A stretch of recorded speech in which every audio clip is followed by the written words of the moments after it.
Throughout World War II, the Nazis committed the worst of crimes against Jewish people in order to implement Adolf Hitler's final solution. As a result, the genocide of approximately 6 million Jews. After the war ended in September 1945, there was an overwhelming desire by the Allied forces and the victims themselves for those responsible to be brought to justice.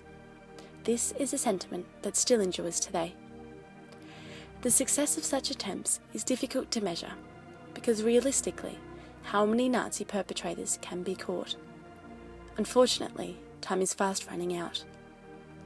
Dr. Ephraim Zurov, director of the Simon Wiesenthal Center in Israel, believes that while it is difficult to know just how many people were involved in the killings, he has conservatively estimated that no more than 10 to 15% of known Nazi war criminals have been brought to justice. Immediately following the war, in October 1945, the world's first international military trial began in Nuremberg, Germany. Present were 21 Nazi war criminals, including Hermann Göring, Commander-in-Chief of the Air Force and Hitler's right-hand man. The perpetrators were indicted on 4 charges: conspiracy to wage aggressive war, crimes against peace, war crimes, and crimes against humanity.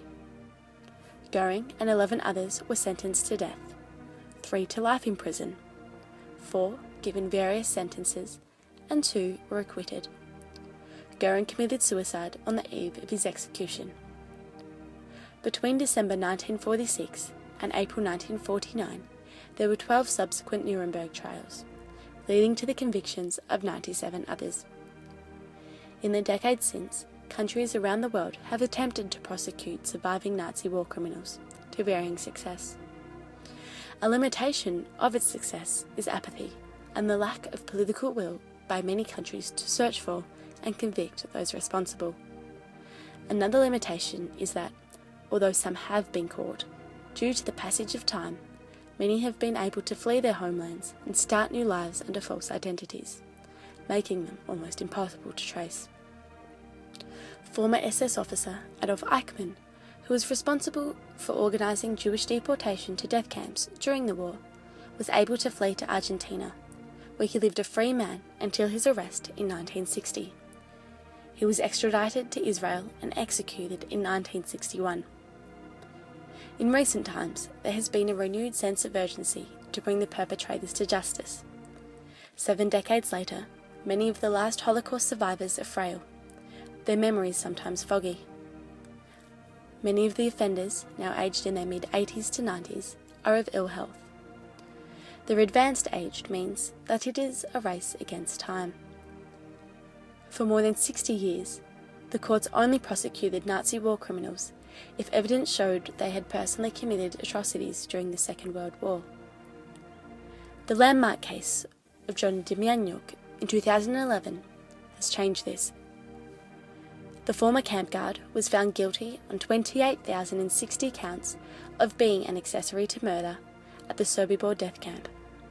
His conviction was based solely on him being there, as he was complicit to what was occurring around him. This ruling has since broadened the scope for people to be charged with being accessories to murder while working at various camps during the war. This success is certainly a step in the right direction. While no amount of successful prosecutions will ever compensate for the horrible atrocities experienced by those who suffered them, the fact that there remains a continued commitment by even a small number provides some, albeit limited, solace to those surviving individuals and their descendants. The measure of success is not necessarily the number of those brought to justice, but rather that the fight continues.